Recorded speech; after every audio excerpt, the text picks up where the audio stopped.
ನಮಸ್ಕಾರ ಎಲ್ಲರಿಗೂ. ದೊಡ್ಡವರ ದಾರಿಯ ಪ್ರಶ್ನೆ ಉತ್ತರಗಳು. ಕವಿ ಕೃತಿ ಪರಿಚಯ. ಕವಿ ಬೇಗೋ ರಮೇಶ್. ಜನನ 1945 ಆಗಸ್ಟ್ 22ರಂದು ಮೈಸೂರು ಜಿಲ್ಲೆಯ ಕೃಷ್ಣರಾಜನಗರ ತಾಲೂಕಿನ ದೊಡ್ಡಹನಸೋಗೆ ಗ್ರಾಮದಲ್ಲಿ ಜನಿಸಿದರು. ಕೃತಿಗಳು: ವಿಶ್ವವಿಖ್ಯಾತ ಮಹಿಳೆಯರು, ನಮ್ಮ ಗಮಕಿಗಳು, ಕನ್ನಡ ಕವಿರತ್ನ ತ್ರಯರು, ವಿಜ್ಞಾನಿಗಳ ಹಾಗೂ ದೇಶಭಕ್ತರ ಜೀವನ ಚರಿತ್ರೆಗಳು.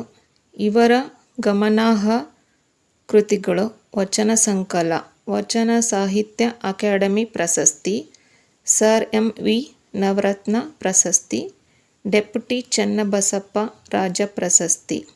ಆಯ್ಕೆ: ದೊಡ್ಡವರ ದಾರಿ ಪಾಠವನ್ನು ಪ್ರಸಿದ್ಧ ವ್ಯಕ್ತಿಗಳ ಬಾಳಿನಲ್ಲಿ ಒಂದು ಘಟನೆ ಕೃತಿಯಿಂದ ಆಯ್ದುಕೊಳ್ಳಲಾಗಿದೆ. ರಾಷ್ಟ್ರಪತಿ. ನಾನು ರಾಷ್ಟ್ರಪತಿಯಾದರೆ ನ್ಯಾಯದ ಕೆಲಸ ಮಾಡುವೆ. ಕಾಸು. ಕಾಸು ಪ್ರತಿ ಮನುಷ್ಯನಿಗೆ ಮುಖ್ಯವಾಗಿದೆ. ಶಿಸ್ತು. ನಾವು ನಮ್ಮ ಜೀವನವನ್ನು ಶಿಸ್ತುಬದ್ಧವಾಗಿ ರೂಪಿಸಿಕೊಳ್ಳಬೇಕು. ದಾರಿ. ನಮ್ಮ ವಿದ್ಯಾರ್ಥಿಯ ಜೀವನದಲ್ಲಿ ದಾರಿ ತಪ್ಪಾಗಬಾರದು.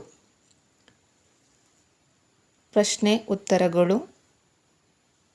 ರಾಜೇಂದ್ರ ಪ್ರಸಾದರು ತಾವು ಯಾರ ಸೇವಕ ಎಂದು ಹೇಳಿಕೊಳ್ಳುತ್ತಿದ್ದರು? ರಾಜೇಂದ್ರ ಪ್ರಸಾದರು ತಾವು ಜನರ ಸೇವಕ ಎಂದು ಹೇಳಿಕೊಳ್ಳುತ್ತಿದ್ದರು. ಪುಸ್ತಕದ ಪುಟಗಳನ್ನು ಹರಿದ ಮಕ್ಕಳಿಗೆ ಪ್ರಸಾದರು ಏನನ್ನು ಕೊಟ್ಟರು? ಪುಸ್ತಕದ ಪುಟಗಳನ್ನು ಹರಿದ ಮಕ್ಕಳಿಗೆ ಪ್ರಸಾದರು ಕಾಸನ್ನು ಕೊಟ್ಟರು. 3. ಯಾವುದು ಒಳ್ಳೆಯ ಅಭ್ಯಾಸವಲ್ಲ ಎಂದು ಪ್ರಸಾದರು ಮಕ್ಕಳಿಗೆ ಹೇಳಿದರು? ಪ್ರಸಾದರು ಮಕ್ಕಳಿಗೆ ಪುಸ್ತಕದ ಪುಟಗಳನ್ನು ಹರಿದು ಹಾಕುವುದು ಒಳ್ಳೆಯ ಅಭ್ಯಾಸವಲ್ಲ ಎಂದು ಹೇಳಿದರು. ಜಾಮಿಯಾ ಮಿಲಿಯಾ ಎಲ್ಲಿದೆ? ಜಾಮಿಯಾ ಮಿಲಿಯಾ ದೆಹಲಿಯಲ್ಲಿದೆ. ಜಾಕಿರ್ ಹುಸೇನರು ವಿದ್ಯಾರ್ಥಿಗಳಿಗೆ ಬುದ್ಧಿ ಕಲಿಸಲು ಯಾವ ವೇಷ ಹಾಕಿದರು? ಜಾಕಿರ್ ಹುಸೇನರು ವಿದ್ಯಾರ್ಥಿಗಳಿಗೆ ಬುದ್ಧಿ ಕಲಿಸಲು ಬೂಟ್ ಪಾಲಿಶ್ ಹಾಕುವವನ ವೇಷ ಹಾಕಿದರು. 1. ನೋಡಿ ಮಕ್ಕಳೇ, ಪುಸ್ತಕಗಳು ಜ್ಞಾನ ಭಂಡಾರ. ಈ ವಾಕ್ಯವನ್ನು ಬೇಗೋ ರಮೇಶ್ ರಚಿಸಿರುವ ದೊಡ್ಡವರ ದಾರಿ ಎಂಬ ಪಾಠದಿಂದ ಆರಿಸಿಕೊಳ್ಳಲಾಗಿದೆ. ಈ ಮಾತನ್ನು ಡಾಕ್ಟರ್ ರಾಜೇಂದ್ರ ಪ್ರಸಾದರು ಮಕ್ಕಳಿಗೆ ಹೇಳಿದರು. ಸಂದರ್ಭ: ಮಕ್ಕಳು ಡಾಕ್ಟರ್ ರಾಜೇಂದ್ರ ಪ್ರಸಾದರ ಕೋಣೆಯಲ್ಲಿದ್ದ ಪುಸ್ತಕದ ಪುಟಗಳನ್ನು ಹರಿದು ಚೆಲ್ಲಾಪಿಲ್ಲಿ ಮಾಡಿದರು. ಅದನ್ನು ನೋಡಿದ ರಾಜೇಂದ್ರ ಪ್ರಸಾದರು ಮಕ್ಕಳನ್ನು ಕರೆದು ಅವರು ಪುಸ್ತಕದ ಮಹತ್ವದ ಕುರಿತು ತಿಳಿಸುತ್ತಾ ಈ ಮಾತನ್ನು ಹೇಳಿದರು. 2. ತಾತ, ನಾವು ಇನ್ನು ಮುಂದೆ ಎಂದೂ ಪುಸ್ತಕಗಳ ಪುಟಗಳನ್ನು ಹರಿಯುವುದಿಲ್ಲ. ಈ ವಾಕ್ಯವನ್ನು ಬೇಗೋ ರಮೇಶ್ ರಚಿಸಿರುವ ದೊಡ್ಡವರ ದಾರಿ ಎಂಬ ಪಾಠದಿಂದ ಆರಿಸಿಕೊಳ್ಳಲಾಗಿದೆ. ಈ ಮಾತನ್ನು ಮಕ್ಕಳು ಡಾಕ್ಟರ್ ರಾಜೇಂದ್ರ ಪ್ರಸಾದರಿಗೆ ಹೇಳಿದರು. ಸಂದರ್ಭ: ಮಕ್ಕಳು ಪುಸ್ತಕದ ಪುಟಗಳನ್ನು ಹರಿಯುವಾಗ ರಾಜೇಂದ್ರರು ಮಕ್ಕಳಿಗೆ ಪುಸ್ತಕದ ಮಹತ್ವವನ್ನು ತಿಳಿಸಿದರು. ಆಗ ಮಕ್ಕಳಿಗೆ ತಮ್ಮ ತಪ್ಪಿನ ಅರಿವಾಗಿ ಈ ಮೇಲಿನ ಮಾತನ್ನು ಹೇಳಿದರು. ರಾಜೇಂದ್ರ ಪ್ರಸಾದರ ವ್ಯಕ್ತಿತ್ವದ ಎಂಥದ್ದು ವಿವರಿಸಿ.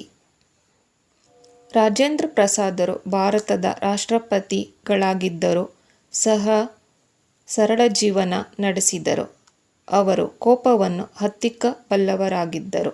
ತಮ್ಮ ಬಾಳಿನಲ್ಲಿ ಶಿಸ್ತು, ಸಂಯಮ, ಸಮಯ ಪಾಲನೆ ಇವುಗಳಿಗೆ ಪ್ರಸಾದರು ಭಾರಿ ಮಹತ್ವ ನೀಡುತ್ತಿದ್ದರು. ಅವರು ಜನರ ಸೇವಕ ಎಂದು ಹೇಳಿಕೊಳ್ಳುತ್ತಿದ್ದರು. ವಿದ್ಯಾರ್ಥಿಗಳಿಗೆ ಬುದ್ಧಿ ಕಲಿಸಲು ಜಾಕಿರ್ ಹುಸೇನ್ ಏನು ಮಾಡಿದರು ವಿವರಿಸಿರಿ. ಡಾಕ್ಟರ್ ಜಾಕಿರ್ ಹುಸೇನ್ ಅವರು ವಿದ್ಯಾರ್ಥಿಗಳಿಗೆ ಶುಚಿ ಬಟ್ಟೆಗಳನ್ನು ಧರಿಸಿ ಕಾಲೇಜಿಗೆ ಬರಬೇಕು ಹಾಗೂ ಬೂಟುಗಳನ್ನು ಚೆನ್ನಾಗಿ ಪಾಲಿಶ್ ಮಾಡಿಕೊಂಡು ಬರಬೇಕು ಎಂದು ಹೇಳಿದರು. ಆದರೆ ಎಷ್ಟೋ ವಿದ್ಯಾರ್ಥಿಗಳು ಅವರು ಹೇಳಿದ್ದನ್ನು ಸರಿಯಾಗಿ ಪಾಲಿಸಲಿಲ್ಲ. ಇದರಿಂದಾಗಿ ಹುಸೇನರು ವಿದ್ಯಾರ್ಥಿಗೆ ಬುದ್ಧಿ ಕಲಿಸಬೇಕು ಎಂದು ಒಂದು ದಿನ ವಿಶ್ವವಿದ್ಯಾಲಯ ಪ್ರವೇಶದ್ವಾರದಲ್ಲಿ ಜಾಕಿರ್ ಹುಸೇನರು ಒಬ್ಬ ಬೂಟ್ ಪಾಲಿಷ್ ಹಾಕುವವನ ವೇಷದಲ್ಲಿ ಕುಳಿತಿದ್ದು ವಿದ್ಯಾರ್ಥಿಗಳ ಗಮನಕ್ಕೆ ಬಂತು. ಅವರು ಕುಳಿತಿದ್ದ ದೃಶ್ಯವನ್ನು ಕಂಡು ವಿದ್ಯಾರ್ಥಿಗಳು ತಮ್ಮ ವರ್ತನೆಗೆ ನಾಚಿ ಪ್ರತಿದಿನ ಬೂಟ್ಗಳನ್ನು ಪಾಲಿಷ್ ಮಾಡಿಕೊಂಡು ಬರಲಾರಂಭಿಸಿದರು. ವಚನ ಬದಲಿಸಿ ಬರೆಯಿರಿ. ಗಿಡಗಳು 2, ತಮ್ಮಂದಿರು ತಮ್ಮ, ಪತ್ರಗಳು ಪತ್ರ 4, ಮಗು ಮಕ್ಕಳು, ಅವನು ಅವಳು, ಇವಳು ಅವಳು, ಗೌಡತಿ ಗೌಡ, ಶರಣ ಶರಣೆ. ಅನ್ವರ್ಥನಾಮ ಶಿಕ್ಷಕ, ವೈದ್ಯ, ಪುರೋಹಿತ, ವಿದ್ಯಾರ್ಥಿ, ಪೊಲೀಸ್. ರೂಢನಾಮ ಪಕ್ಷಿ, ಗುಡ್ಡ, ಹುಡುಗ, ಬಣ್ಣ, ಊರು, ರಾಷ್ಟ್ರ.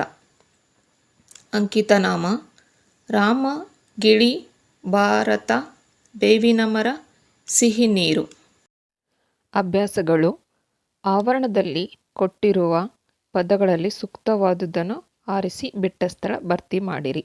1. ಮಕ್ಕಳಿಗೆ ತಮ್ಮ ಡ್ಯಾಶ್ ಅರಿವಾಗಬೇಕು ಎಂದೆನಿಸಿತು. ತಪ್ಪಿನ. 2. ಪ್ರಸಾದರು ಅವರಿಗೆಲ್ಲ ಅಷ್ಟಷ್ಟು ಡ್ಯಾಶ್ ಕೊಟ್ಟರು, ಕಾಸು ಕೊಟ್ಟರು. 3. ವಿದ್ಯಾರ್ಥಿಗಳಿಗೆ ಬುದ್ಧಿ ಕಲಿಸಲು ತಾವೇ ಒಂದು ಡ್ಯಾಶ್ ಕಂಡುಕೊಂಡರು, ದಾರಿ. 4. ಒಂದಿಬ್ಬರು ಡ್ಯಾಶ್ ಹಾಕಿಸಿಕೊಂಡು ಆಗಿತ್ತು, ಪಾಲಿಷ್.